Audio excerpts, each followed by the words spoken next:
20 है या एक अच्छे इन्वेस्टर ट्रेडर के अंदर क्या चीजें होनी चाहिए, उसमें कोई रिलेटेड कोई क्वेश्चन हो, कोई डाउट्स हो, कुछ मन में विचार आ रहे हो तो बात कर।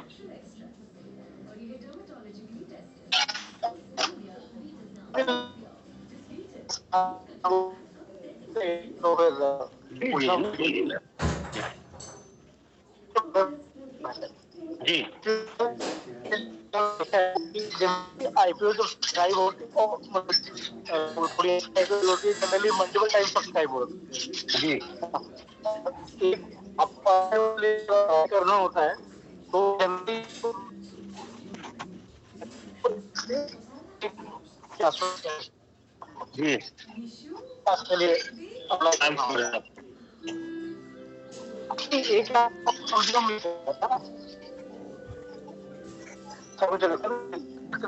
लॉस उसका तकरीबन 1 लाख के आसपास रहता है। एक दूसरे तकरीबन 1 लाख के आसपास इन्वेस्टमेंट रहता है।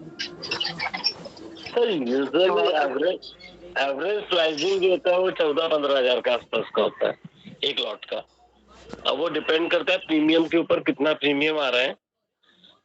ज्यादा प्रीमियम होता है तो नंबर ऑफ शेयर्स कम हो जाएंगे, और अगर कम प्रीमियम होता है तो नंबर ऑफ शेयर्स बढ़ जाएंगे, है ना। लेकिन एवरेज जो लॉट होता है 14-15 का है, और सबसे ज्यादा अलॉटमेंट का जो पार्ट होता है वो यहीं पे होता है, क्योंकि हर कंपनी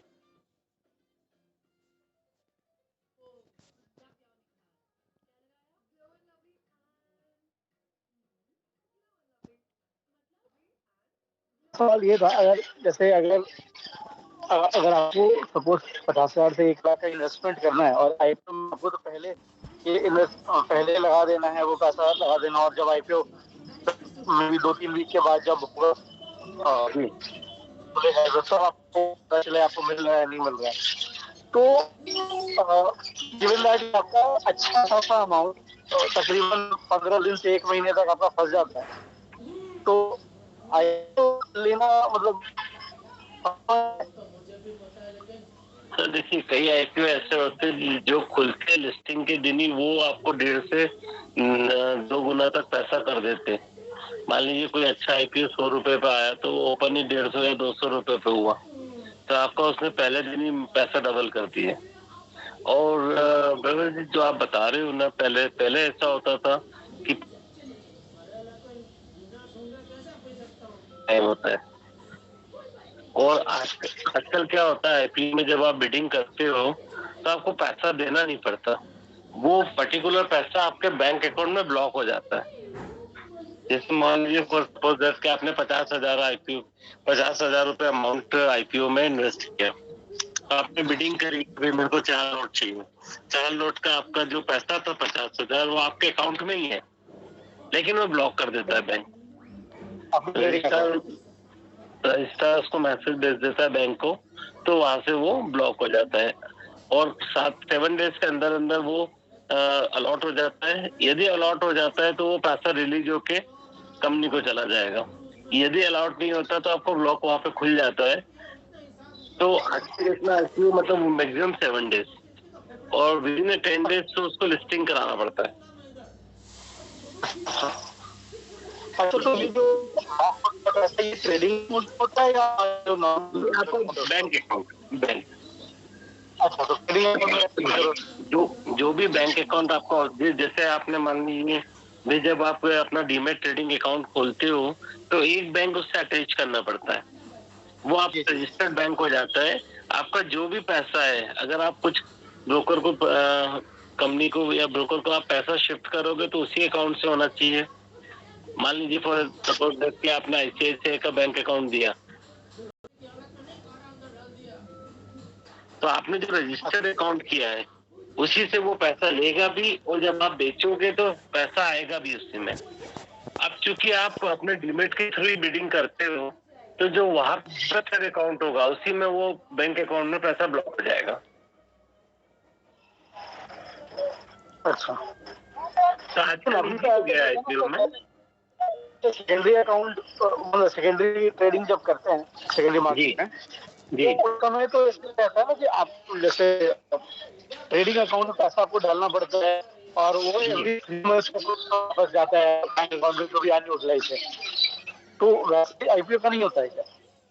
नहीं सर, आईपीओ में तो क्या है, अभी आजकल है ना बैंक ब्लॉक कर देती है पैसा, क्योंकि आईपीओ का कंडीशन और सेबी का हो गया है। पहले क्या होता था, पहले आपको चेक के थ्रू अप्लाई कर रहे हो, है ना, या मतलब जब मैंने काम स्टार्ट किया तो उस समय की बात बताता हूँ, एक फॉर्म होता था, वो फॉर्म पूरा फिल करो, उस पर सिग्नेचर हो, चेक के थ्रू करो, और ऑल ओवर उसमें जो रजिस्ट्रार होते थे वो छोटी बैंक को सेलेक्ट करते थे जहाँ आईपीओ की बिड जमा होती थी, फिजिकल फॉर्म, जैसे आपका इंडियन बैंक और यूको बैंक, ऐसे छोटे छोटे बैंक जहाँ ज्यादा पब्लिक का रश नहीं होता, वहां पे आप जमा करो। जमा करने के बाद रजिस्ट्रार के पास जाते हो, उस अकाउंट में पहले पैसा जाएगा, फिर अलॉटमेंट हो गए, फिर अगर नहीं हुआ तो वहां से चेक बन के आता था, वो रिफंड होता था आपके अकाउंट में, आप वो चेक ले जाके डिपॉजिट करो। अगर उस चेक में स्पेलिंग मिस्टेक हो गई या कुछ अकाउंट नंबर गलत हो गया, कुछ हो गया, तो फिर से रजिस्ट्रार के पास भेजो, फिर वो करेक्ट होता है, फिर आएगा। तो एक लंबा प्रोसेस होता था, जो आप बता रहे हो 1-1.5 महीने का ये प्रोसेस होता था। बट आजकल क्या है, पूरा का पूरा सिस्टम चेंज कर दिया। सेबी की गाइडलाइन से जो भी कंपनी आईपीओ लाएगी वो within 10 days date of closing से 10 दिन के अंदर अंदर उसको लिस्टिंग करानी है। तो 7 दिन में वो सारे प्रोसेस पूरी करते हैं और 10वें दिन लिस्टिंग हो जाती है इसको। तो ये पूरा सिस्टम काफी मॉडर्नाइज हो गया है। अभी तो उसमें आपको दिखता रहेगा, आपके अकाउंट में शो करेगा कि भाई 1 लाख का बैलेंस है, लेकिन 50 आप यूज कर सकते हो, 50 उसको होल्ड करा हुआ है, ब्लॉक है। तो अब आपका वो झंझट खत्म हो गया कि चेक आ रहा है, कभी कभी पोस्ट में चेक नहीं मिलता था टाइम पे, वो सारी झंझट खत्म हो गई। आपका अकाउंट पे जैसे ही कंपनी ये भेजेगी कि इनको नहीं हुआ अलॉट, 6 डेज 7 डेज के अंदर आपको वो पैसा रिलीज हो जाएगा, फिर आप उसको यूज कर सकते हो। और जो आप सेकेंडरी मार्केट की बात कर रहे हो, उसमें भी ये है कि अगर कोई ऐसा पैसा है जो उसमें मतलब किसी के ट्रेडिंग अकाउंट में क्रेडिट पड़ा हुआ है,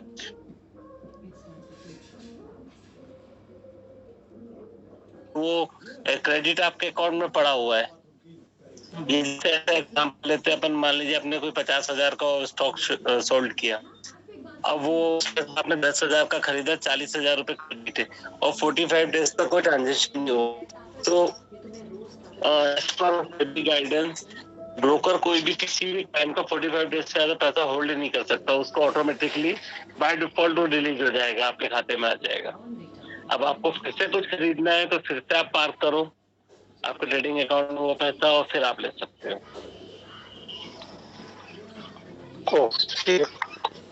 है ना, तो ये प्रोसेस हो गया है पूरा। और कोई क्वेश्चन आशीष जी आपका? नहीं, आज कैसे आइडेंटिफाई करते हैं? हाँ, अपन स्टॉक को कैसे उठाते हैं वो देखते हैं, है ना। सबसे पहले तो देखिए क्या होता है, बहुत सारे इसमें फैक्टर्स होते हैं। एक कीमेन की तरह अपन जो बेसिक फैक्टर्स है सर उस पर काम करते हैं। पहले तो हम ये देखते हैं, हम किसी भी कंपनी में अगर पैसा डाल रहे हैं तो हम देखते हैं कि कंपनी की फाइनेंशियल हेल्थ क्या है। फाइनेंशियल हेल्थ का मतलब है कि कंपनी कितना पैसा रेवेन्यू जनरेट कर रही है, कंपनी के ऊपर लोन लायबिलिटी की क्या स्थिति है, या फिर उसका कैश फ्लो कितना है। क्योंकि बहुत सारी कंपनियां होती है, काम बहुत बड़ा कर रही है, लेकिन जो जितना रेवेन्यू जनरेट कर रही है उससे ज्यादा उन पर डेट है, लोन ले रखा है। अब इसमें प्रॉब्लम क्या होती है कि वो जो भी इनकम आ रही है वो सब इंटरेस्ट पे करने में निकल जाता है। तो कंपनी बड़ी है, नाम बड़ा है, ब्रांड बड़ा है, लेकिन वो नुकसान वाला काम है। तो ऐसी कोई कंपनी होगी तो उसमें काफी टाइम लगता है मार्केट में शेयर प्राइस को बढ़ने के लिए। कुछ कंपनियां ऐसी होती है जिनका कैश फ्लो नहीं होता। मार्केट को वर्किंग कैपिटल में चलाने के लिए कैश फ्लो बहुत जरूरी एस्पेक्ट है। तो जिस कंपनी के पास कैश फ्लो स्लो होता है या कैश फ्लो नहीं होता, वो क्या करते हैं, वर्किंग कैपिटल के लिए कहीं ना कहीं से पैसे की जुगाड़ में लगे रहते हैं कि भाई कोई प्राइवेट फंडिंग आ जाए, कोई बैंक के थ्रू आ जाए, या कैसे भी फंडिंग आए। मतलब वो इंटरेस्ट पे करने को तैयार रहते हैं, बिकॉज अगर उन पे कैश ही नहीं है तो वर्किंग कैपिटल काम नहीं करेगी, वो पूरा प्रोडक्शन रुक जाता है। तो सबसे पहले हम ये देखते हैं कि कंपनी की फाइनेंशियल हेल्थ में कि कंपनी का रेवेन्यू अच्छा हो और डेट फ्री हो या मिनिमाइज लोन हो। और लोन को हम कंपेयर कैसे करते हैं, कंपनी के रिजर्व से। कंपनी के पास इतना रिजर्व होना चाहिए कि भाई कभी भी कंपनी के मैनेजमेंट को ये लगता है कि बहुत ज्यादा बर्डन हो रहा है इंटरेस्ट का, तो अपने रिजर्व से वो लोन को पे कर दे। ऐसा ऐसा नहीं है सर, देखो कंपनी के पास पैसा पड़ा है तो कंपनी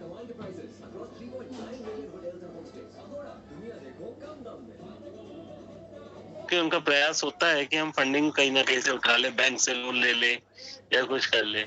और ऐसा नहीं कि रिलायंस की लिक्विडिटी नहीं है या अंबानी के पास कोई कैश का फ्लो कम है या टाटा के पास कम है, लेकिन वो फिर भी फंडिंग लेके चलते हैं क्योंकि उनको जो फंड मिलते हैं वो रेट ऑफ इंटरेस्ट बहुत कम होते हैं।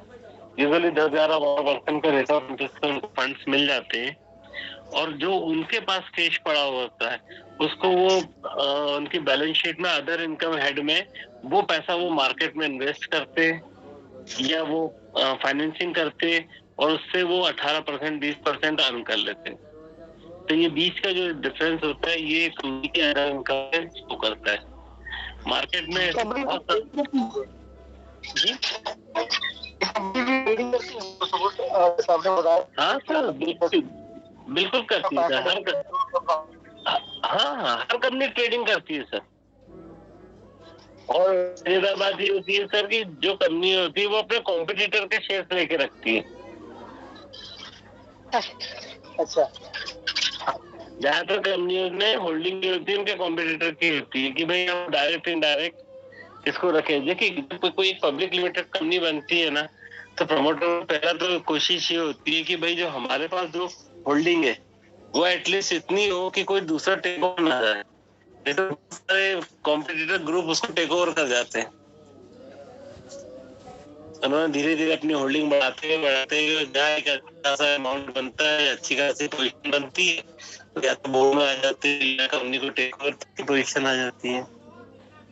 तो ये सारी कंपनियों का इन्वेस्टमेंट होता है और आप कंपनी की बैलेंस शीट देखोगे तो उसमें होता है साइड में, उसमें लिखा होता है इन्वेस्टमेंट। जब आप उसको ओपन करेंगे तो उसमें आपको पूरा डिटेल दिखेगा, इक्विटी इन्वेस्टमेंट कितना है, किस किस कंपनियों में इन्होंने पैसा लगाया है, इन्होंने किस किस गवर्नमेंट के बॉन्ड्स में पैसा लगाया है या प्राइवेट कॉर्पोरेट बॉन्ड्स में पैसा लगाया, वो सारा दिखता है सर।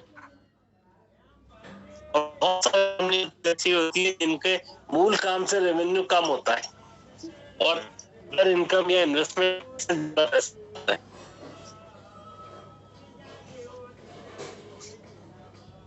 क्योंकि तो कम बिक रहा है हमारा, हम जो बना रहे प्रोडक्शन उसकी डिमांड नहीं है, लेकिन चूंकि हमारे पास रिजर्व पड़ा था तो उसका मार्केट में यूज करके उससे हम इनकम जनरेट कर लेते हैं।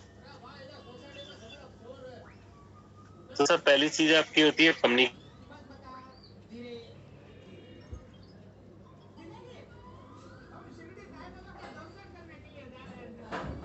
वो जरूरी होता है।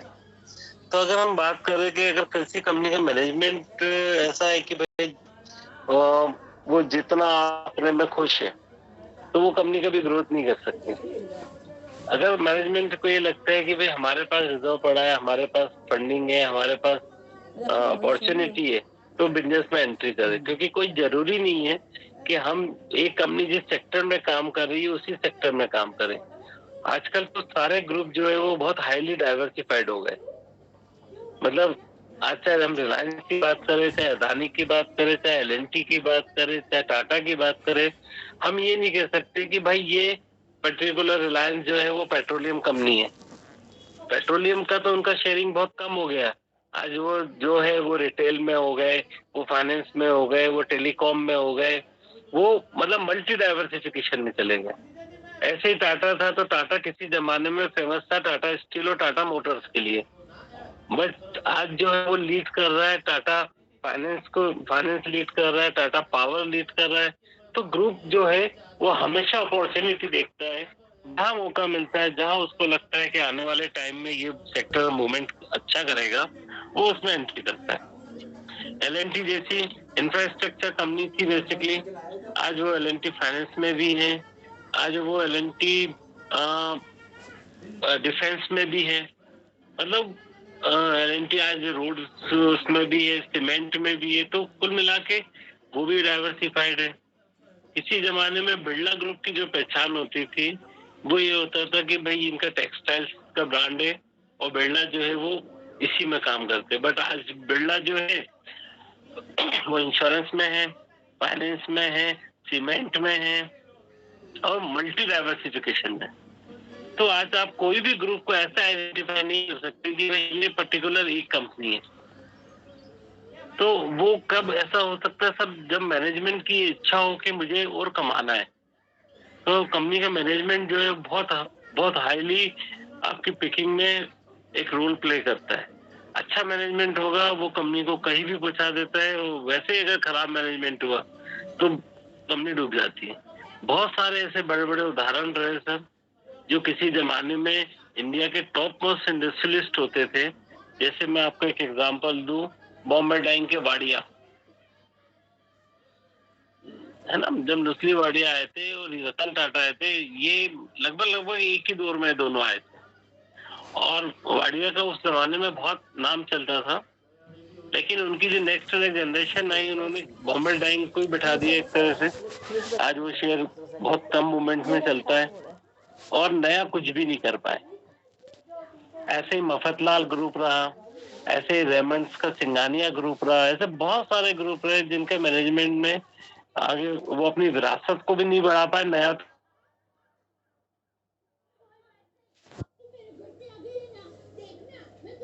एटलीस्ट एक अच्छा हैंडसम रिटर्न मिले। तो उसके लिए वो क्या करता है सर, बोनस भी प्रोवाइड करता है, वो अच्छा हायर डिविडेंड भी पे करता है, और उसकी प्राइसिंग में भी वो चीजें देखती है कि भाई शेयर प्राइस में उसको रिटर्न मिलता है। तो कंपनी का मैनेजमेंट सर एक बहुत अहम रोल प्ले करता है, उसमें हमको देखना पड़ता है कि क्या ग्रुप है।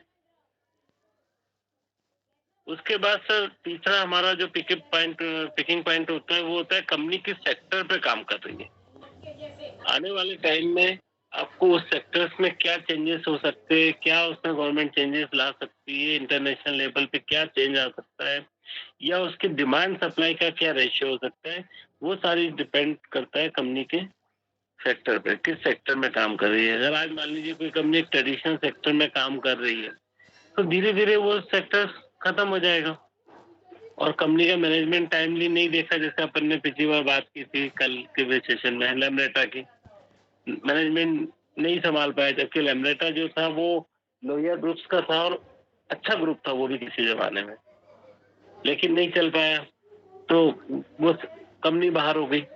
बजाज ने उस टाइमली समय के साथ अपने आप को चेंज किया, तो आज वो बढ़िया सर्वाइव कर रहे हैं। बजाज ऑटो का शेयर 10,000 के आसपास चल रहा है। तो कंपनी का सेक्टर बहुत इंपॉर्टेंट रोल प्ले करता है, वो किस सेक्टर में काम कर रहे हैं, आगे का क्या विजन है, ये सारी चीजें भी होती है, है ना। अभी रिसेंटली अपन बात करें तो जेपी ग्रुप ही है, जेपी ग्रुप उस चीज को नहीं संभाल पाया, अनिल अंबानी जो ग्रुप है वो भी नहीं कर पाया। तो धीरे धीरे ये सारे पुअर मैनेजमेंट के कारण ये सारे के सारे बाहर हो गए। इसके बाद सर हम जब शेयर पिक करते हैं तो उसका प्राइस देखते हैं। कई बार क्या होता है, हमारे पास जो न्यूज आती है वो लेट आती है, एक आम इन्वेस्टर के पास जब भी न्यूज आती है वो तब आती है जब तक वो शेयर्स में एक्शन हो चुका होता है। यानी अगर किसी ने कहा कि भाई ये कोई डिफेंस की डील हुई और फ्रांस के साथ में एचएएल ने एक डील करी कि भाई 50 जेट या राफेल आप बनाएंगे कोलैबोरेशन विद एचएएल, लेकिन हमारे पास ये न्यूज जब तक फ्लैश हुई तब तक वो एचएएल ऑलरेडी 2000 से 3000 3,500 रुपए आ चुका था। यानी उस शेयर के प्राइस ने वो न्यूज को डिस्काउंट कर लिया। अब अगर हम वो न्यूज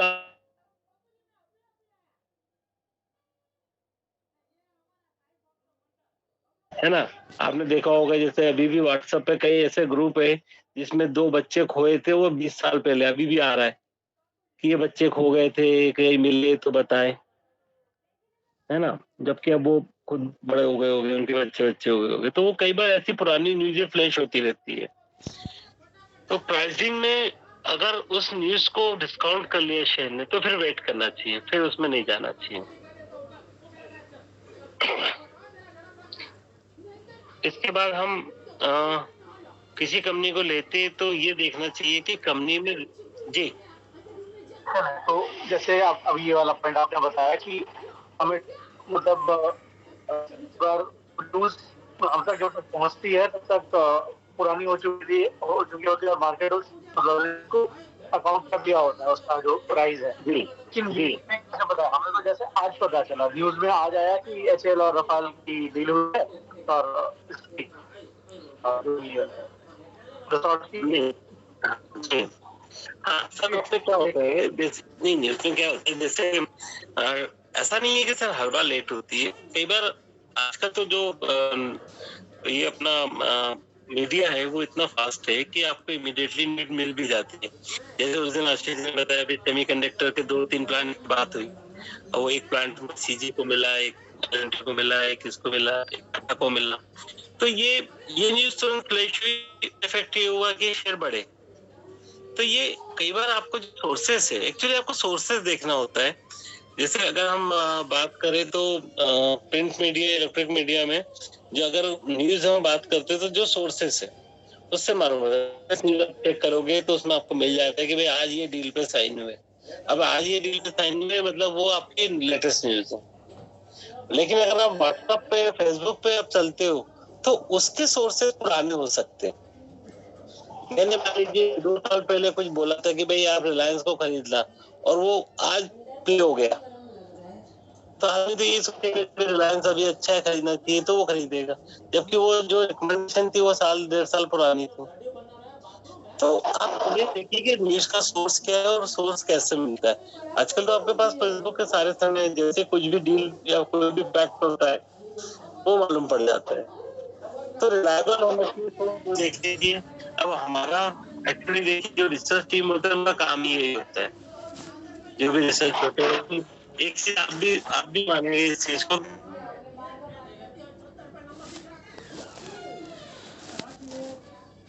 देखता हूँ तो मेरे 5,000 करीब फ्रेंड्स है उसमें, बट मैक्सिमम मेरे या तो ज्योतिषी वाले कोई ना कोई है उस फील्ड के, या फिर ये स्टॉक वाले। तो कहीं ना कहीं हम जब जिस फील्ड में जाते हैं ना सर, तो वो नेचर बाय नेचर या कुदरत हमको उस फील्ड के लोगों के साथ मिलाती है। तो वहां से सोर्सेस पता चलते हैं। जब हम डिस्कस करते हैं, मेरे अगर मैं बात करूं तो मेरे बहुत सारे लोग ऐसे जो मेरे अच्छे दोस्तों में से, कोई बॉम्बे में, कोई अहमदाबाद में, जब शेयर मार्केट गुजरात मतलब सबसे हाईएस्ट आज भी इन्वेस्टर्स का जो पैसा आता है वो गुजरात से आता है। तो उनसे जब मेरी चर्चा होती है तो वो बताते हैं कि भाई उनके पास ये न्यूज है, उन्होंने ये रीजन से इसमें इन्वेस्ट किया।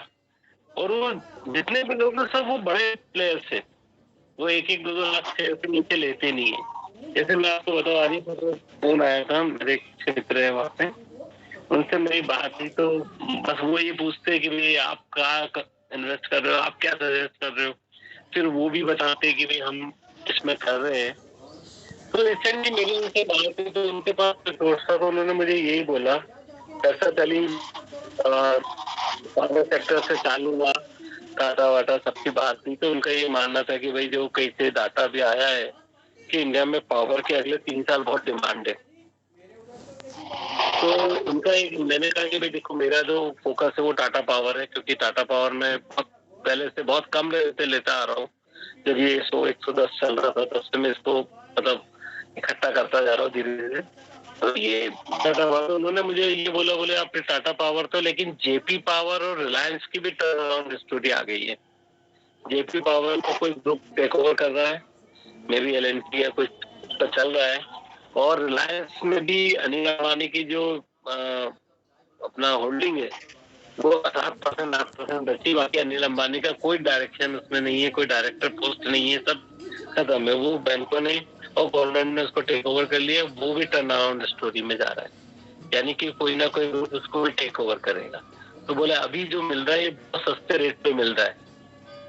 अब इसमें क्योंकि गवर्नमेंट इसको बंद नहीं होने देगी, उनका जो रीजन था मैं उसको बता रहा हूँ कि उनका ये रीजन था कि गवर्नमेंट इसलिए बंद नहीं होने देगी कि पावर का शॉर्टेज है और वो किसी भी पावर प्लांट को बंद करने के मूड में नहीं है।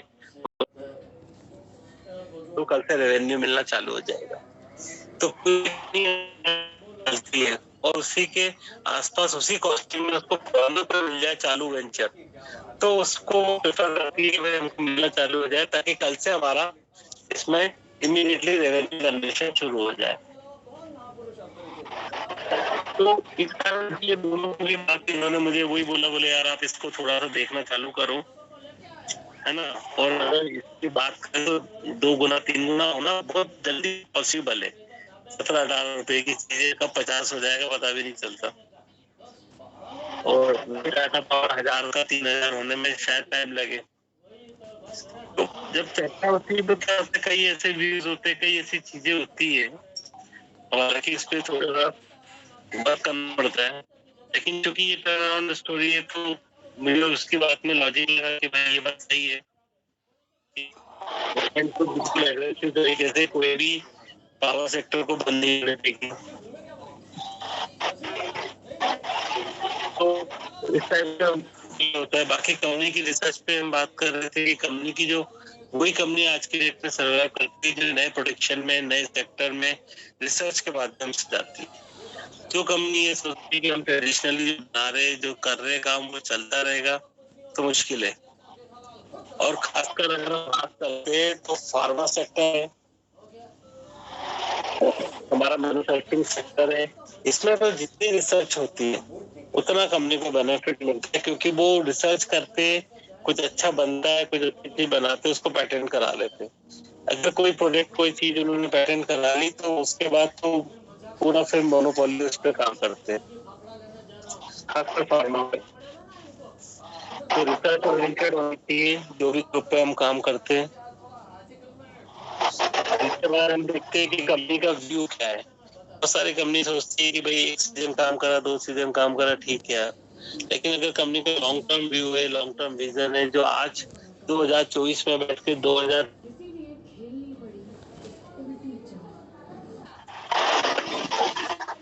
है ना। और एक मेन चीज और ध्यान रखना चाहिए इन्वेस्टर्स को कि अपना पोर्टफोलियो हमेशा एक सेक्टर पे डिपेंड ना रखें, हम उसको हाईली डाइवर्सिफाइड रखें। क्योंकि एक पुरानी कहावत भी कि भाई सारे जो अंडे होते हैं वो एक टोकरी में नहीं रखना चाहिए, नहीं तो उसका डैमेज होने के चांसेस बढ़ जाते हैं। वैसे अगर हमने किसी एक सेक्टर में अपना पैसा फोकस करा और किसी कारण से वो सेक्टर पर्टिकुलर क्वार्टर में या पर्टिकुलर ईयर में नहीं चल पाया तो हमारा जो पूरा पोर्टफोलियो रेड हो जाएगा। तो कोशिश ये रहती है कि भाई हम डाइवर्सिफाइड में चले, हम अपने 100 रुपीज को एटलीस्ट किसी भी सेक्टर में 8-9% से ऊपर का एक्सपोजर ना दें। हम अगर ले रहे तो कम से कम 100 रुपए में 10 शेयर तो ले, 10 शेयर 12 शेयर 13 शेयर ऐसे लेके रखे ताकि अलग अलग सेक्टर्स के लिए। क्योंकि आपने देखा करें तो जब उन्होंने ये सब चीजें की तो अब इस क्वार्टर के अंदर बैंक्स के रिजल्ट बहुत अच्छे और बहुत शानदार आने हैं, क्योंकि उन्होंने पिछले 1 साल से अपना एनपीए को लगभग खत्म कर दिया। अब वो जो लोन भी दे रहे हैं वो बहुत कैटेगराइज लोन हो रहा है, वो कोई बड़ी जो है वो फंडिंग नहीं कर रहे। अभी पिछले 8-7 साल में कोई नया विजय माल्या नीरव मोदी न बना है न बन पाएगा, क्योंकि उस लेवल के उनको साफ मना कर दिया गया है कि भाई आपको इतने बड़े फंडिंग्स में डायरेक्ट जाना ही नहीं है। अगर करना भी है तो 6 से 7 बैंक उसमें ज्वाइंट वेंचर के रूप में ऐसे लोन्स करेंगे।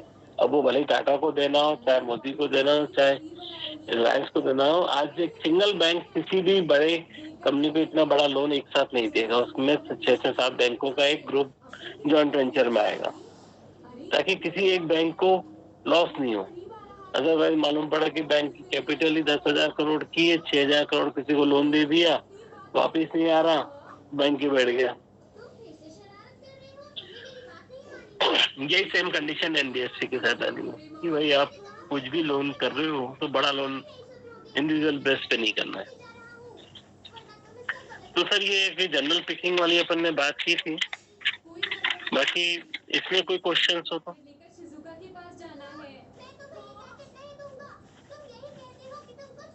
ये की बैलेंस शीट देखनी पड़ेगी, कैसे करते हैं सर? देखिए पहले तो आप सबसे पहले क्या होता है स्टॉकिंग में, आप पहले तो सेक्टर सेलेक्ट करिए, है ना। जैसे आपने सेक्टर सेलेक्ट किया, भाई एक कोई एग्जांपल लो, आप कोई सेक्टर बताओ। लेट्स से पावर सेक्टर की बात करें। पावर सेक्टर, ठीक है ना। अब पावर सेक्टर में हमने देखा, पावर सेक्टर में जितनी भी कंपनी है वो 3 कैटेगराइज में हमने उसको अलग अलग कर लिया। एक लार्ज कैप हो गया, एक मिड कैप हो गया, एक स्मॉल कैप हो गया, ठीक है। अब पावर सेक्टर में मान लीजिए सपोज दैट आपको 1 लाख रुपए डालना है, तो आप सारा पैसा लार्ज में भी नहीं डालेंगे, भी नहीं डालेंगे और स्मॉल में नहीं डालेंगे। अब आप उसको ऐसा कर सकते हैं कि कम से कम 15% पैसा स्मॉल कैप में डाल दीजिए, 30-35% पैसा मिड कैप में डाल दीजिए और 50% पैसा लार्ज कैप में रखिए। अब लार्ज कैप में हम बात करें तो हमारे पास पावर सेक्टर में बड़ी कंपनी क्या हो गई सर? टाटा पावर सपोज, इसके अलावा और भी कंपनियां हैं, बट अपन टाटा पावर एक लेके चले, क्योंकि टाटा पावर में हमने 50% पैसा डाला। उसके बाद हम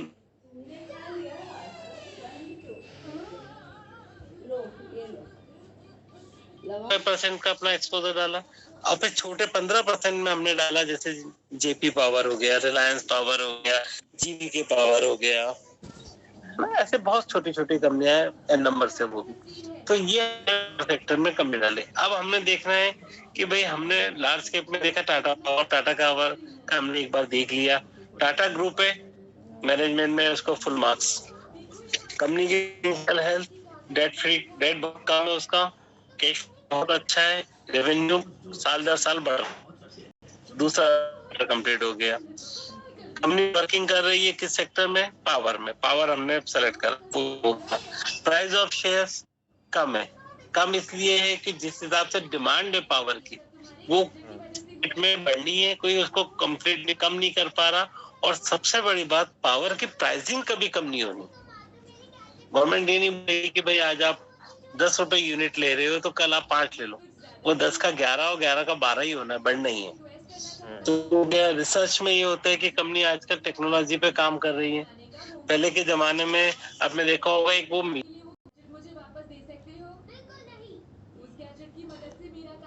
10 रुपए 20 रुपए रेवेन्यू मिल रहा है, क्योंकि 70% तो वो चोरी हो रहा है। बट आज की डेट में मीटर भी ऐसे आ गए, और वो जो केबल्स थे वो पूरी 100% कवर्ड केबल आ गई। वो प्रॉब्लम खत्म हो गई। मीटर जो है वो स्मार्ट मीटर आ गए, उसमें अगर कोई भी किसी भी तरह इसको स्लो करने का या कुछ भी प्रोसेस करेगा तो कंपनी वो अलार्म बज जाएगा, इन्फॉर्मेशन हो जाएगी कि इस मीटर में कोई छेड़ रहा है।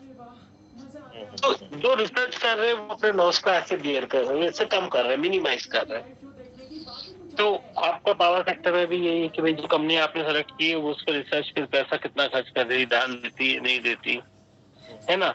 लॉन्ग टर्म व्यू है।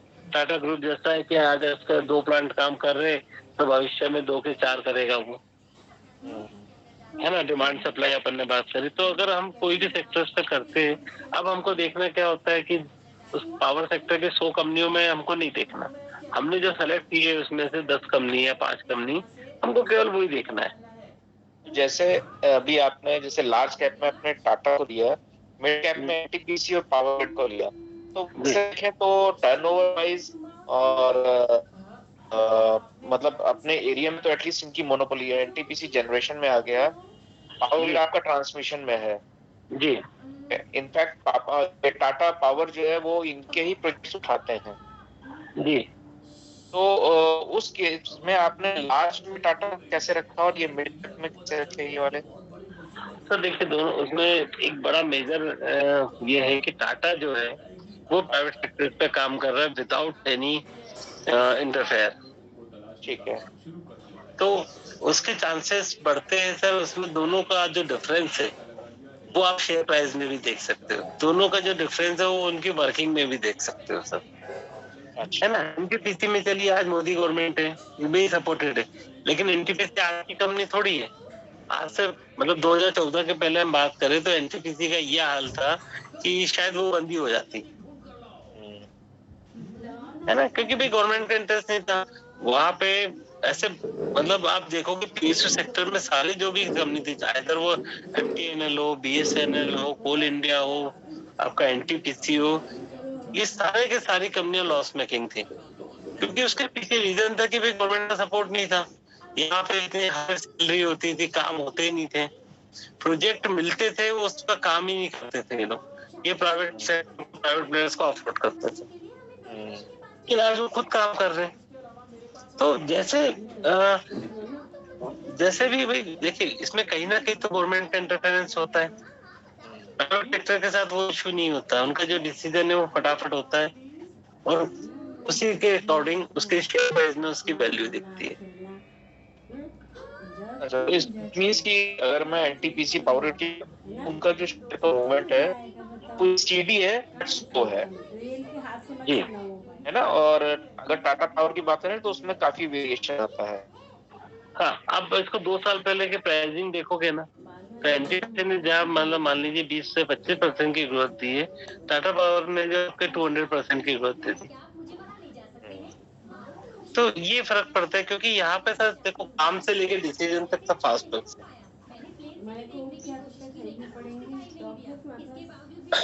आज हम आज हम उसको ऐसे भी समझ सकते हैं सर, आप खुद देखेंगे गवर्नमेंट जो बैंक है उसकी वर्किंग और प्राइवेट बैंक की वर्किंग जमीन आसमान का अंतर है। एसबीआई में आज भी जो माहौल है सर, मतलब आपका अनुभव रहा नहीं रहा, एक्सपीरियंस रहा नहीं, मुझे नहीं पता, बट मेरा पर्सनली भी अनुभव रहा है कि भाई एसबीआई में जो आज भी माहौल है और आईसीआईसी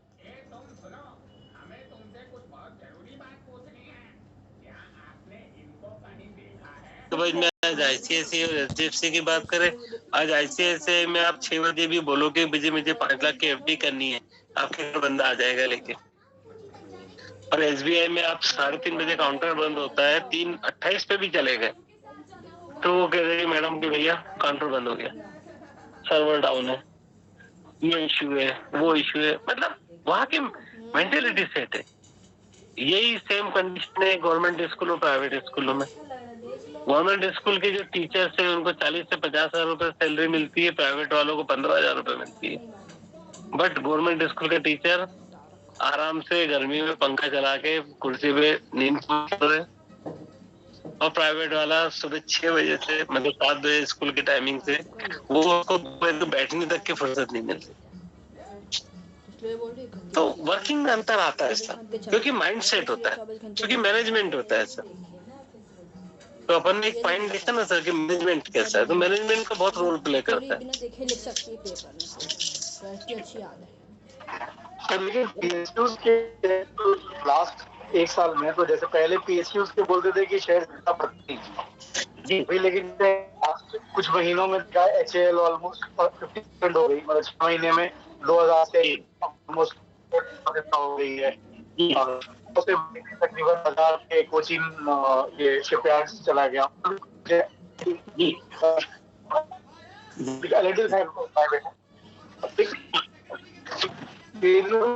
मतलब शेयर्स पे भी अच्छे बढ़ रहे हैं। नहीं, हाँ वही बोल रहा हूँ सर, जैसे भाई कंपनी का मैनेजमेंट होता है ना, वैसे गवर्नमेंट की विलिंग होती है सर, गवर्नमेंट का मैनेजमेंट होता है। मोदी गवर्नमेंट क्या बोलती है कि हम अगर कोई प्रोजेक्ट लेके आते तो फर्स्ट प्रेफरेंस वो देती है पीएसयू कंपनीज को। आज राफेल के साथ डील हुआ, अदानी भी लाइन में थे, एलएनटी भी लाइन में थे, टाटा भी लाइन में थे, लेकिन उन्होंने दिया एचएएल को। क्योंकि यहाँ पे भी वही बात आती है वाली, गवर्नमेंट ही कहती है भाई अगर हमारे पास पीएसयू है, हमारे पास बढ़िया इंफ्रास्ट्रक्चर, तो हम इनसे काम क्यों नहीं कराएं। तो रिवाइव कैसे होता है? आज बीएसएनएल था, आज से मुझे अच्छी तरह याद है 2012-13 में बीएसएनएल बंद होने के कगार पे था। मेरे कुछ फ्रेंड है, उनको 3-3 महीने से सैलरी नहीं मिल रही थी। लेकिन गवर्नमेंट आई, विजन चेंज हुआ, अब उन्होंने कहा कि भाई जो भी ऑफिस है, जो भी गवर्नमेंट सेक्टर्स में बीएसएनएल के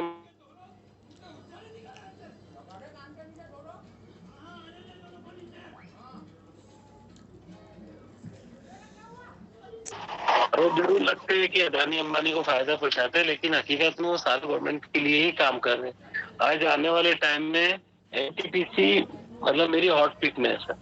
अगर मैं पावर सेक्टर पे जब स्टॉक पिकिंग की बात करता हूँ तो एनटीपीसी जो है वन ऑफ द बेस्ट है।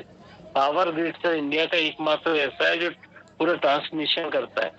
गाँव में जितनी भी मतलब जो भी बिजली बनाना अलग बात है, पर सप्लाई करके पहुंचाना अलग बात है।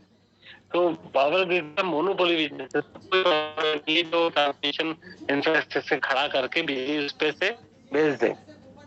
तो पावर ग्रिड हमेशा वन ऑफ बेस्ट कंपनी। आज पूरा पावर ग्रिड रेट्स बढ़ रहे हैं कि मोदी गवर्नमेंट ने गाँव-गाँव में बिजली पहुंचाई। इन्होंने पिछले 10 साल में 40 गाँव में बिजली पहुंचाई है, जहाँ पिछले 70 साल के लोगों ने बिजली देखी नहीं थी, बिजली क्या होती है, एक बल्ब नहीं जलता था, पूरा पूरा बिजली का इंफ्रास्ट्रक्चर है।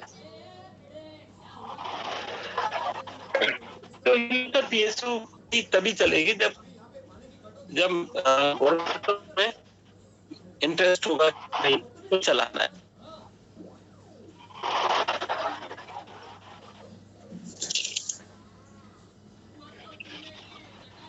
बाकी अभी सर देखो, मैं आपको एक दो बात के बाद में अभी कुछ सेलेक्ट भी करे हुए, मतलब मेरे पास रहते हैं, तो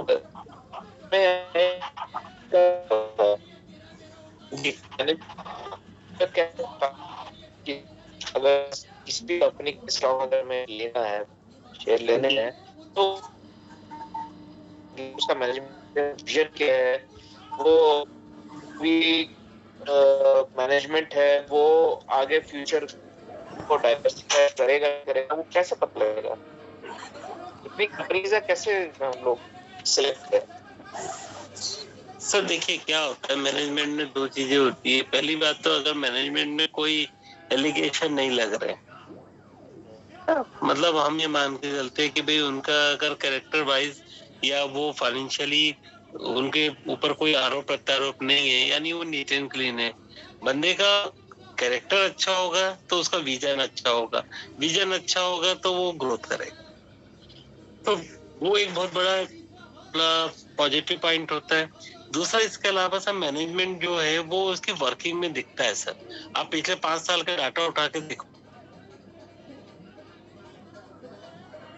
एक सुरक्षित हाथों में है तो वो चल रहा है।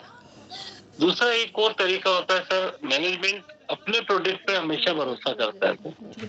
आप उसको वैसे चेक कर सकते हो, जो प्रमोटर्स होते हैं उनका स्टेक, उनका खुद कितने % होल्डिंग आ रही है। भाई अगर मेरे पास कोई अच्छी, मतलब मेरे पास एक कंपनी है और मैं ये मानता हूँ कि भाई मेरी कंपनी जो है वो ग्रोथ कर रही है, आने वाले फ्यूचर में भी ग्रोथ है, आज की डेट में सारी चीजें अच्छी है, बढ़िया चल रही है, तो मुझे जब भी मौका मिलेगा मैं बाहर के शेयर ना खरीदते हुए अपने शेयर की खरीदने का प्रयास करूंगा, अपने स्टेक में बढ़ाने की कोशिश करोगे। तो आपका मेजर जो पॉइंट होता है वो स्टेक से भी पता चलता है। अगर प्रोमोटर की होल्डिंग उसमें देखिए 51% तो कंपल्सेशन है ना, अपना ओनरशिप बनाने के लिए। बट अगर बहुत सारी कंपनी ऐसी है जिसमें प्रोमोटर की होल्डिंग 80% है, 85% है, मतलब मार्केट में 15% ही फ्लोट है ही नहीं। वो तो अभी एक सेबी का एक ऑर्डर आया है कि आपको मतलब नहीं तो अदरवाइज पहले कई कंपनी ऐसी थी जिनमें 90 और 95% तक प्रमोटर्स और उनकी फैमिली की होल्डिंग होती थी। बट फिर अभी सेबी ने एक ऑर्डर दिया है कि भाई आप उसको इतना नहीं रख सकते, एटलीस्ट 75-76% से ऊपर नहीं रख सकते, जो भी आपकी होल्डिंग है उसको डॉलेट करो, कम करो। तो वो मार्केट में उन्होंने कुछ शेयर्स बेचे ऐसे, अदरवाइज तो 90-95% होल्डिंग थी, मिलता ही नहीं था, वो शेयर्स खरीदना ही बड़ा मुश्किल होता था, क्योंकि और कंपनी बहुत अच्छा काम करती है। तो इस टाइप से आप ये देखिएगा। और होल्डिंग का एक पैरामीटर और होता है, उसमें प्रमोटर के अलावा और कौन इन्वेस्ट कर रहा है। दो मेजर एंटिटी होते हैं, जो जो ग्रुप्स होते हैं जो काम करते हैं। एक होता है FII, फॉरेन इंस्टीट्यूशन इन्वेस्टर्स, वो हमेशा उसी कंपनी में अपना स्टेक लेता है जहां उनकी ऑलरेडी रिसर्च होती है, जहां उनको ये पता होता है कि भाई ये कंपनी बंद नहीं होगी, ये कंपनी में कोई इश्यू नहीं आएगा, उसी में अपना स्टेक बढ़ाते हैं। और दूसरा होता है DII, डोमेस्टिक इंस्टीट्यूशन इन्वेस्टर। अब जो काम हम करते हैं अगर रिसर्च का, तो हमारा एक दायरा सीमित होता है, लेकिन एक FII और DII जब रिसर्च करते तो वो कंपनी के अगले 5 साल के ऑर्डर बुक से लेके पिछले 5 साल तक क्या काम किया वो सब उनको पता होता है। तो हमारे लिए एक इजी वे ये भी होता है कि हम बहुत ज्यादा अपने रिसर्च अगर नहीं कर पा रहे तो हम उस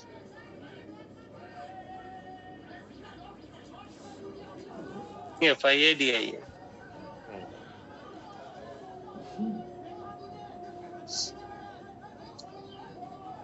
क्लियर हुआ सर? हाँ जी। इसके अलावा सर कुछ टर्मिनोलॉजी अपन ने सुनी है, जैसे पैरामीटर हम चेक करते तो पी रेशियो होता है, ईपीएस होता है, बुक वैल्यू होती है, डीपीएस होता है, ऐसा कई चीजें होती है। एक अपन पे भी चर्चा करते हैं। सर एक बड़ा कॉमन सुनने में आता है पी, कि भाई हम कोई शेयर पिक कर रहे हैं तो उसका पी क्या होना चाहिए, उस सेक्टर का पी क्या होना चाहिए, निफ्टी का पी क्या होना चाहिए, सेंसेक्स का पी क्या होना चाहिए। तो इसमें सर कुछ आइडिया हो तो मुझे बताएं देवर जी, आशीष जी,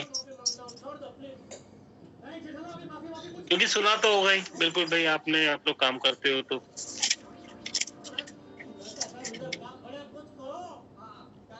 पी रेशियो सुना तो है, बट जो भी लगेगा कोई जो वैल्यू ज्यादा रखनी चाहिए, कम होनी चाहिए? तो पी का मतलब होता है, मतलब हम बात कर रहे थे इसका मीनिंग प्राइस टू अर्निंग। लानी है कि भाई ₹1 कमाने के लिए हम कितना पैसा इन्वेस्ट कर रहे हैं, वो जस्टिफाई। इसका सर एक सिंपल सा फार्मूला होता है, मार्केट प्राइस ऑफ शेयर।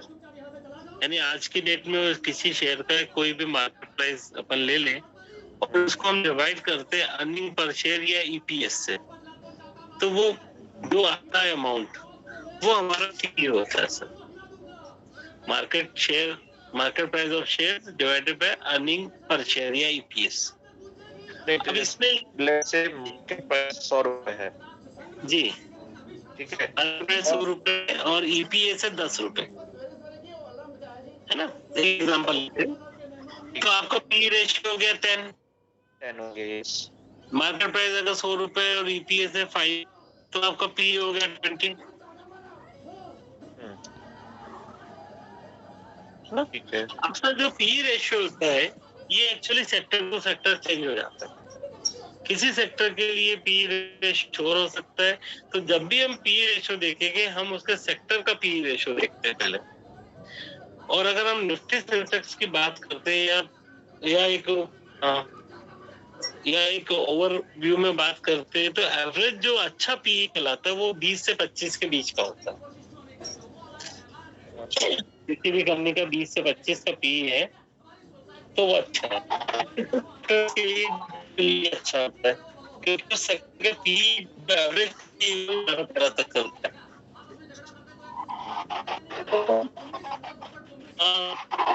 कैसे कैलकुलेट कर सकते हैं, लेकिन इसमें एक चीज और होती है, अगर कोई सेक्टर का पी मान लीजिए ₹20 चल रहा है,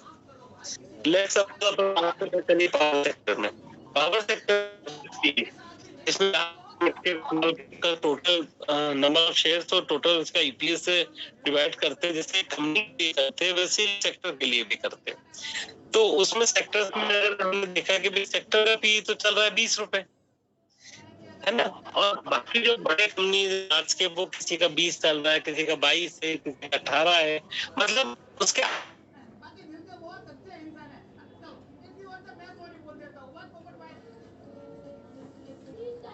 क्योंकि आज नहीं तो कल वो उस लेवल तक वो कवर करेगा, जो 12-13 है वो आगे जाके सेक्टर के पी को मैच करेगा। तो इसमें अपॉर्चुनिटी भी हो जाती है और एक चार्ज भी होता है, गुड टू बाय होता है।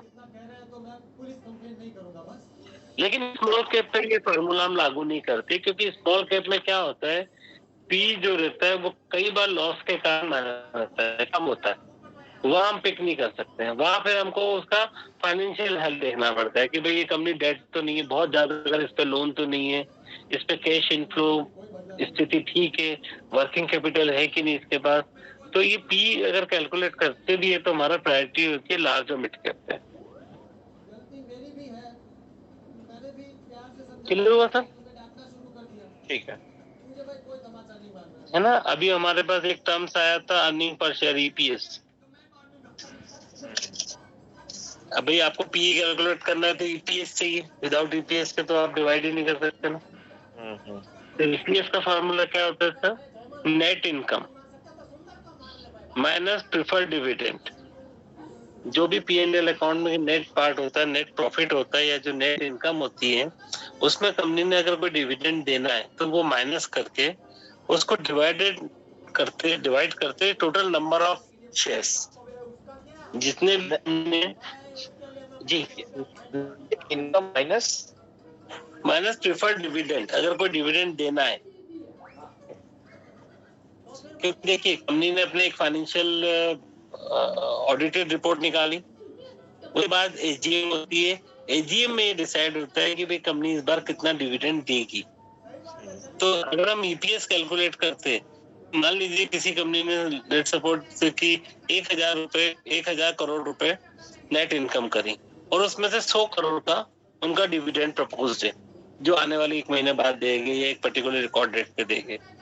तो हम जब ईपीएस को कैलकुलेट करेंगे तो 1000 माइनस 100 मतलब 900 divided by total number of shares पे करेंगे। और अगर किसी डिविडेंड अलाउंस नहीं किया तो वो टोटल जो भी नेट इनकम हो जाएगी उस पर ईपीएस कैलकुलेट हो जाएगा। तो ये हो गया सर कैलकुलेशन आपका net income minus preferred dividend divided by total number of shares. ये आपका ईपीएस निकल गया, ये पी निकल गया। बेसिकली यही दो चीजें इसमें देखते हैं। इसके बाद होता है बुक वैल्यू। बुक वैल्यू का जो फॉर्मूला था वो नोट कर लीजिए, total assets minus total liability. जितनी एसेट्स है उसमें से हम लायबिलिटी लेस कर देते तो वो उस कंपनी की बुक वैल्यू आती है।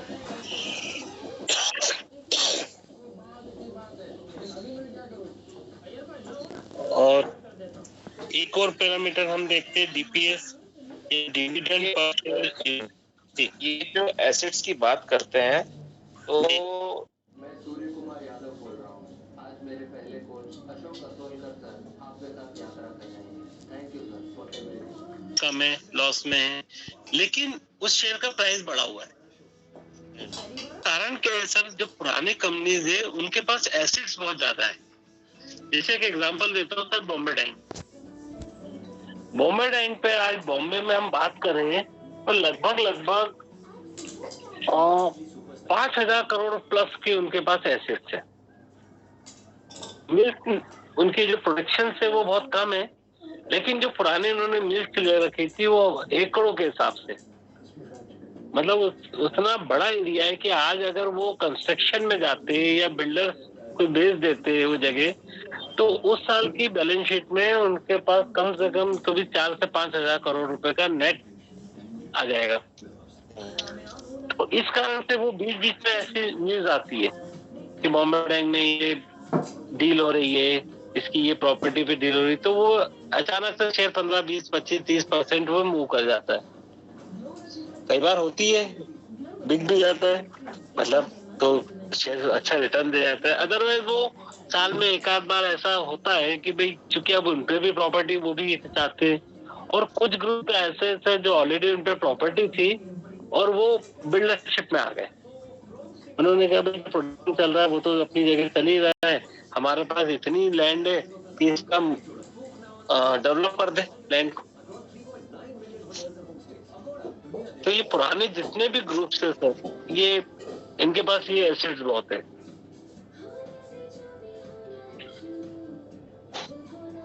है ना, जैसे रेमंड से, बॉम्बे डाइंग से, उस जमाने के जो इनके मिल्स होते थे, मतलब उस समय तो बॉम्बे के आउट पार्ट में थे, बट आज वो सब बिल्कुल सेंटर में आ गए और वो हजारों करोड़ रुपए की जमीन है। इसी में एक नाम है सर गोदरेज।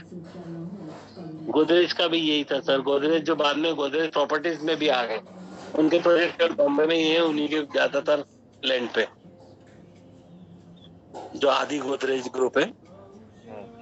तो ये इनकी जो बुक्स हम देखते हैं तो इनकी बुक वैल्यू बहुत अच्छी है। पी हो सकता है डाउन हो, क्योंकि पी हम कैलकुलेट कर रहे हैं उनके रेवेन्यू पार्ट से। ईपीएस उनका डाउन हो सकता है, बट बुक वैल्यू बहुत अच्छी है क्योंकि वो एसेट्स कैलकुलेट हो गई करंट प्राइस से। तो ये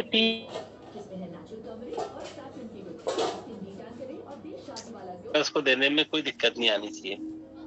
लेकिन मैं पैसे नहीं कमा रहा, मैं लॉस में चल रहा हूँ, तो मैं कहाँ से दूंगा?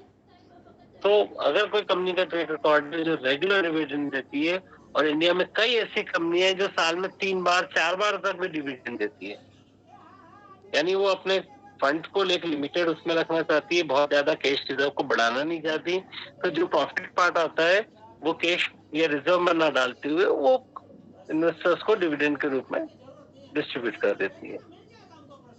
खासकर हम बात करें तो इसमें आईटी सेक्टर की कंपनी है, जैसे टीसीएस से साल में 3 बार देती है, इन्फोसिस से 2 से 3 बार वो भी देती है डिविडेंड। तो ये इतना डिविडेंड होता है इनका कि अगर हम एक पर्टिकुलर अमाउंट इसमें लगा देना तो बैंक एफडी से ज्यादा तो हमको डिविडेंड ही मिल जाएगा। तो इसको हम कैलकुलेट करते हैं सर डिविडेंड यील्ड पे। अब कंपनी जो डिविडेंड देती है वो हमेशा फेस वैल्यू पे देती है। मान लीजिए किसी शेयर की फेस वैल्यू 10 रुपए, तो कंपनी ने डिक्लेयर किया कि भाई 20% हम डिविडेंड दे रहे हैं, यानी 10 रुपए पे 2 रुपए।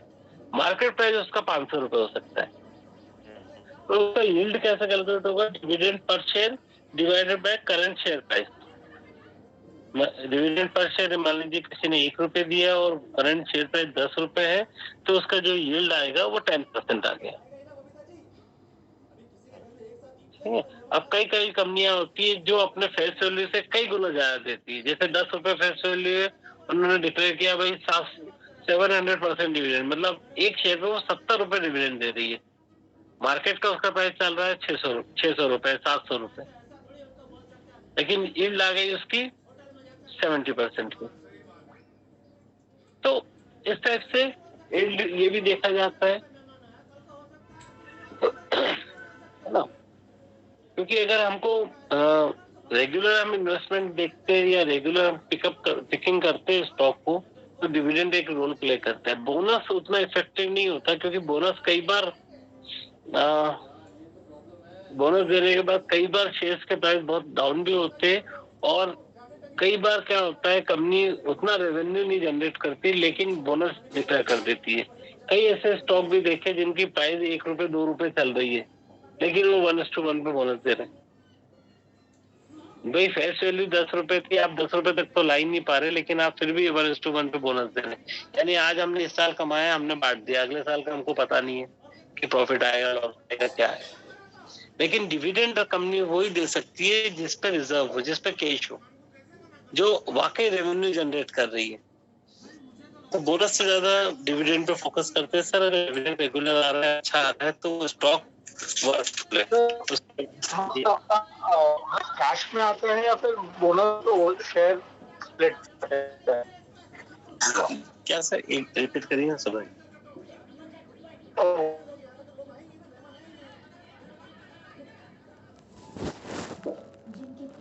रुपए, और कंपनी ने 1:1 का बोनस। आपके पास 100 शेयर थे, अभी कंपनी ने जैसे डिक्लेयर किया उस दिन उसकी प्राइस हो गई एक्स बोनस 50 रुपए। आपका बोनस आ जाएगा आपके डीमेट अकाउंट में, आपके पास नंबर शेयर हो गए 200, यानी प्राइसिंग आधी हो गई, शेयर्स की क्वांटिटी बढ़ गई, आपका जो टोटल वैल्यू इन्वेस्टेड अमाउंट है वो 10,000 ही था। इमीडिएट इफेक्ट नहीं आएगा, लेकिन कंपनी अगर रेवेन्यू जनरेट कर रही, ग्रोथ कर रही, तो वो 1 साल में वापस अपनी पुरानी प्राइसिंग पे 1 साल 2 साल में आ जाती है, क्योंकि रेवेन्यू तो आ ही रहे, उतना पैसा तो उतना ही है, तो वो वापस बन जाती है। तो अच्छी कंपनी अगर बोनस भी डिक्लेयर करती है तो साल 2 साल 3 साल नेक्स्ट टू नेक्स्ट 3 साल के अंदर वो अपनी पुरानी प्राइसिंग पे आ जाती है, यानी आपका पैसा वहां से डबल कर देती है। हमेशा नंबर ऑफ शेयर्स को के फॉर्म में ही आएगा आपके डीमेट में। एंड डीमेट सर, डीमेट बोलो, डिविडेंड डायरेक्टली अकाउंट में आता है क्या? मतलब जो बिल्कुल आपके बैंक अकाउंट में आएगा सर, इन फॉर्म ऑफ। तो उसका ऐसा नहीं होता ना कि चेक आता है, आपको चेक ये करना पड़ेगा? नहीं सर, डायरेक्ट क्रेडिट होता है सर। ओके, मतलब जो बैंक अकाउंट है ना, डिविडेंड डायरेक्ट क्रेडिट हो जाएगा, आप पे मेल आ जाएगा कि भाई कंपनी ने इस तारीख को इतने बजे, इस तारीख को इतने अमाउंट का आपके इस बैंक खाते में, बैंक खाते का अकाउंट नंबर भी आएगा, तो यहाँ पे क्रेडिट किया, आप चेक कर सकते हैं।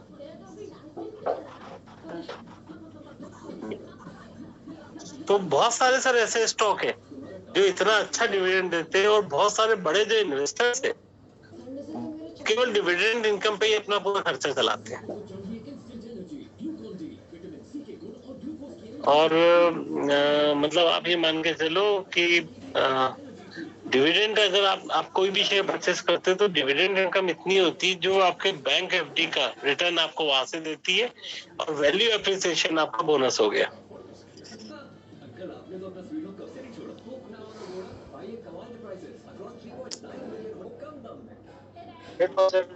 डिविडेंड भी ये किया, आपका 10 रुपए का चार्ज हुआ तो 10 रुपए आपको मिलेगा पर शेयर, तो परसेंट मिलेगा, 1000 रुपये मिल गए आपको मिलेगा। तो लाख रुपया ये करके 1000 तो आपको 1% हाँ, 1% मिला है ना। तो अगर ये आपके मान लीजिए 1000 रुपए के जो शेयर है, ये मान लीजिए आपका इन्फोसिस और टीसीएस है, तो ये साल में आपको 3 बार मिलेगा। डिविडेंड और एक्सटर्नल डिविडेंड के नाम से अलग अलग करके साल में 3 बार देती है। और एवरेज जो आता है इन्फोसिस टीसीएस का डिविडेंड वो 25-30 रुपए के साल में आता है, मतलब 3 से 3.5% आपके डिविडेंड यहाँ पर आ गया। ठीक है सर, बैंक में आपने पे करी थी 5.5% की एक साल की, है ना भाई, शायद 3.5% लॉन्ग टर्म और 5% के आसपास अपन कैलकुलेशन के लिए लेते हैं।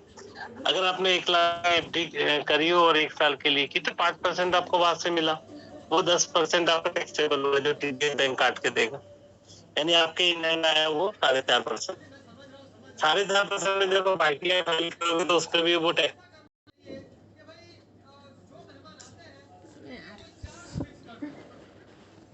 वहाँ पे टैक्स में अलग से कोई लायबिलिटी नहीं आएगी।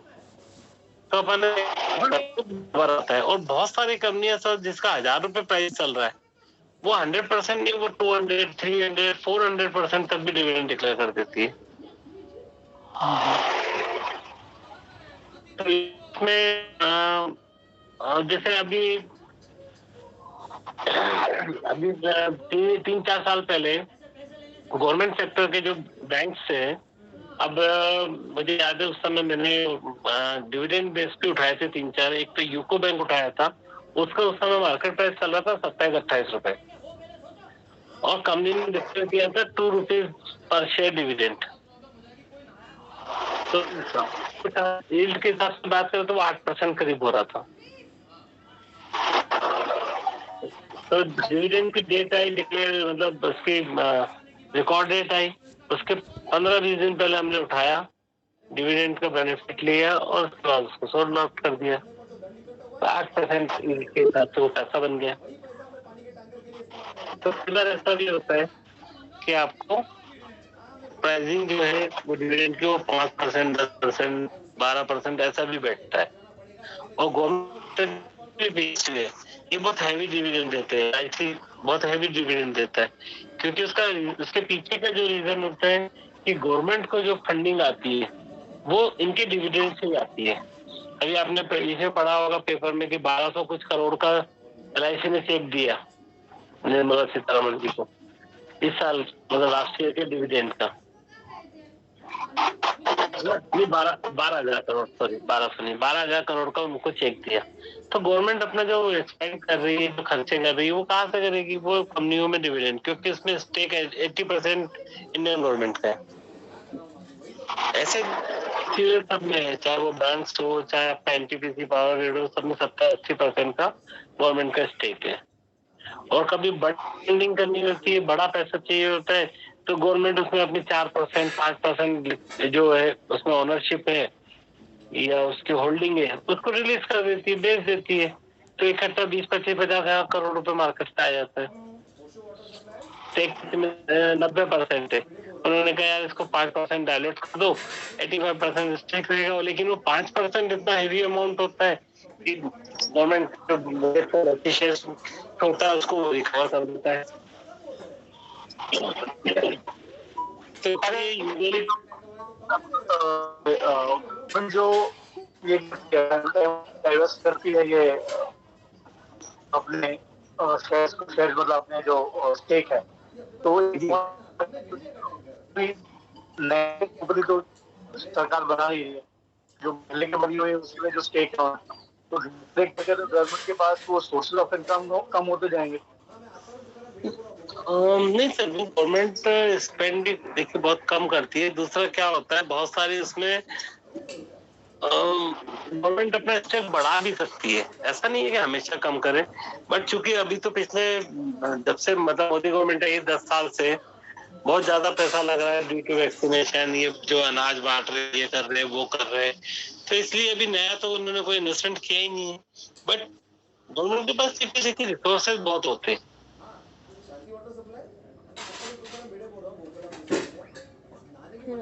बड़ा स्पेंडिंग हो, पैसा नहीं हो, तब वो अपनी इसको डायलेट करती है होल्डिंग को। अदरवाइज इनको डिविडेंड रूप में इतना पैसा आता है कि इनको जरूरत ही नहीं है स्टेक को डायलेट करने की। और उसके बाद भी सर कभी भी गवर्नमेंट किसी भी नए वेंचर्स में एस्टेब्लिशमेंट कर सकती है। अगर उनको लग रहा है कि भाई हमको ये इस सेक्टर्स में आना चाहिए, तो वो बिल्कुल कर सकती है ना।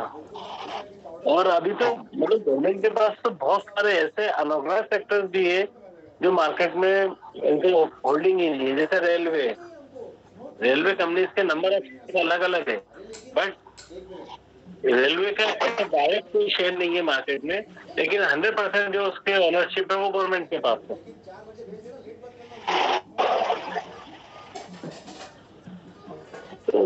तो वो तो सर अभी कोई ऐसा दिक्कत नहीं है। अगले अगर 200-400 साल तक भी गवर्नमेंट चाहे तो बड़े आराम से काम कर सकते हैं।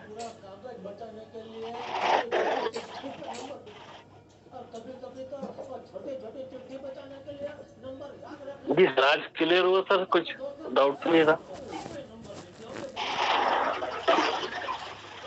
सर। एक बात और, जैसे हम लोग का पी रेशो के साथ कंपेयर करते हैं, तो ऐसा है क्या कि अगर आपका सेक्टर रेशो से तो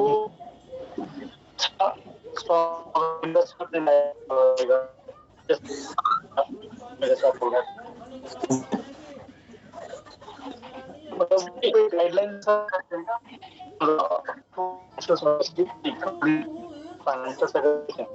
और पी रेशो जैसे कम लग रहा है सेक्टर का, सपोज 20 है और हमारा भी 12 या 13 है, तो ग्रोथ अच्छा रहेगा। मतलब उसमें तो देखिए आपके है ना, आपकी रिस्क टेकिंग जो स्थिति है ना, या आपका रिस्क वाला पार्ट है वो कम हो गया, क्योंकि ऑलरेडी कोई शेयर अगर 20 है तो 20 से 12 हो सकता है, लेकिन जो शेयर ऑलरेडी 12 है तो वहां पे 10% उसका डाउनफॉल हो सकता है, लेकिन 90% बढ़ने के चांस, बशर्ते वो काम कर रहा हो, फाइनेंशियल हेल्थ अच्छी हो, मैनेजमेंट ठीक हो, ये सारे पैरामीटर है। उसके अलावा अगर ये सारी चीजें ठीक आती है तो पी कई बार कम हो सकता है, क्योंकि बहुत सारे शेयर ऐसे होते हैं जो लाइमलाइट में नहीं होते, इनके बारे में लोगों को पता नहीं होता, ट्रेड्स बहुत कम होते हैं। एक तरफ कुछ शेयर ऐसे होते हैं जिसमें 10-10 करोड़ इसका ट्रेडिंग हो जाता है, और कुछ शेयर ऐसे होते हैं जिसमें 400, 500, 1000, 2000 शेयर ही दिन भर में ट्रेड होते हैं। तो यहाँ पे अगर उसका सब कुछ बाकी चीजें ठीक है, फाइनेंशियल हेल्थ ठीक है, उसका सेक्टर ठीक है, उसकी डिमांड सप्लाई रेशियो ठीक है, मैनेजमेंट ठीक है, ओपी कम है, तो उसको आप वहां से पिक कर सकते हो, क्योंकि वो फिर अटक गया मीटिंग की आइडिया की बोर्ड की, और उसमें ये डिक्लेयर हुआ था कि उनको अभी सेबी ने परमिशन दी है 24,000 करोड़ रुपए वो फंड रेज कर सकते हैं मार्केट से, और वो जो इशू लेकर आएंगे, आइदर प्रेफरेंस शेयर्स के रूप में हो या राइट्स के रूप में, वो कैसे भी जो भी लाएंगे उसकी वैल्यू डिसाइड की है 14.5 रुपए।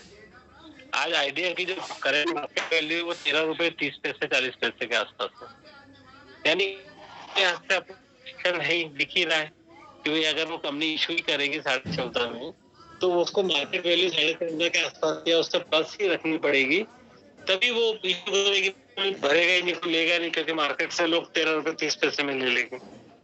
तो यहाँ पे 1-2 रुपए का दिख रहा है आइडिया में, बहुत एक शॉर्ट टर्म के लिए। तो ये कंटिन्यूअसली मीटिंग है जो आज मेरे पास आई है। तो सर एक राइट्स इशू तो उसको उनको भी जाएगा, तो है पहले से भाई अगर राइट इशू भी है और राइट इशू भी हो सकता है, इक्विटी इशू भी हो सकता है, प्रेफर्ड शेयर भी हो सकता है और इंस्टीट्यूशन को प्लेसमेंट भी हो सकता है, ये भी पॉसिबल होता है। उन्होंने किसी ग्रुप से बात करी कि भाई आप हमसे इतना पैसा ले लो और मतलब हमको इतना पैसा दो और हम आपको बदले में इतनी इक्विटी देते। टोटल जो फंडिंग उनको अरेंज करनी है सेबी ने परमिट किया वो 24,000 करोड़ की है। माध्यम कुछ भी हो सकता है, लेकिन उसका बेनिफिट होगा। अब वो ये भी बात है कि वो पैसे को कहाँ यूज करेंगे, तो उसका 2/3 जो पैसा है वो 5G को डेवलप करने के लिए, 5G सर्विसेज के लिए यूज कर देंगे और 1/3 जो पार्ट है वो अपने जो उनके लोन से डेट से जो हायर रेट वाले उसका रीपेमेंट पे यूज करेंगे। मतलब कंपनी दोनों तरह से फायदा उठाएगी। 5G में जाएगी तो उनका जो नंबर ऑफ सब्सक्राइबर है वो बढ़ेगा और चूंकि वो हायर कोई उनका लोन हो सकता है 12%, 15%, 18% का, उसको रीपेमेंट कर देगी तो इधर कंपनी की फाइनेंशियल हेल्थ सुधरेगी, है ना। रीपेमेंट हो जाएगा, उनको लोन अगले बार से कम पे करना पड़ेगा, इंटरेस्ट कम पे करना पड़ेगा, तो वो फाइनेंशियल हेल्थ में सुधार होगा। तो इस पैसे का उन्होंने ये भी प्लान दिया कि भाई हम इसको ऐसे ऐसे यूज करने वाले हैं। तो इसमें से ये शेयर में आराम से आपको 10 से 15% का एप्रिसिएशन है। आइडिया बोल रहे हैं आप? हाँ, वोडाफोन आइडिया। तो अभी इसका जो रिसेंटली टारगेट आ रहा है वो वैसे 17-18 रुपए का आ रहा है। ये बहुत जल्दी आपको बोर्ड पे 17-18 रुपए दिखा जाएगा।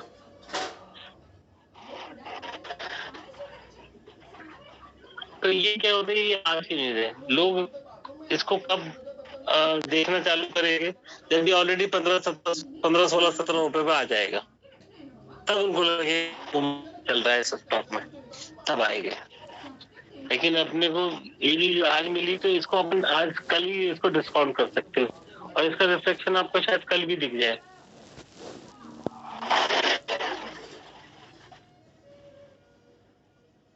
तो ये रहता है सर। बाकी बहुत सारी और भी चीजें होती है जो मार्केट में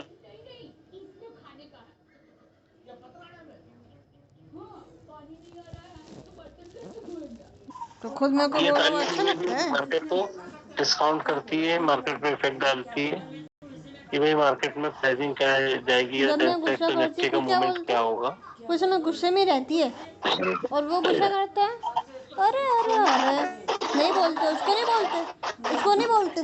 तो ये फिर बोलोगे पर उम्मीद है क्लियर हुआ होगा सारी चीजें। और वो गुस्से में था, उसको ये नहीं बोला कोई डाउट तो नहीं? तो फिर वैसे बात मत करो। तो ये अपना आज का चैप्टर खत्म हुआ। थ्योरेटिकल पार्ट हमको कैसे करना चाहिए, शादी तो लड़ते हो पूरा समय। नेक्स्ट में कुछ और इंटरेस्टिंग और किसके साथ लड़ते हो?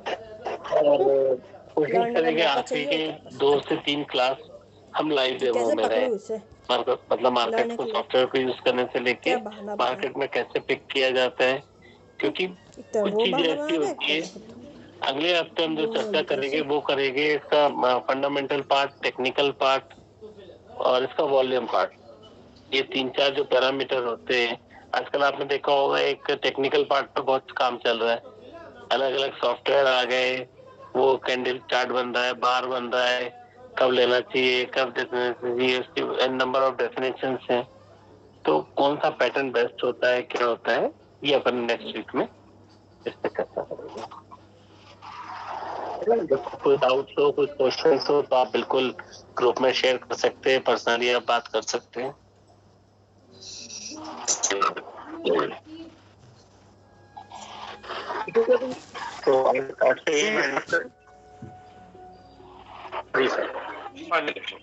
तो okay sir, good night. Good night. Thank you.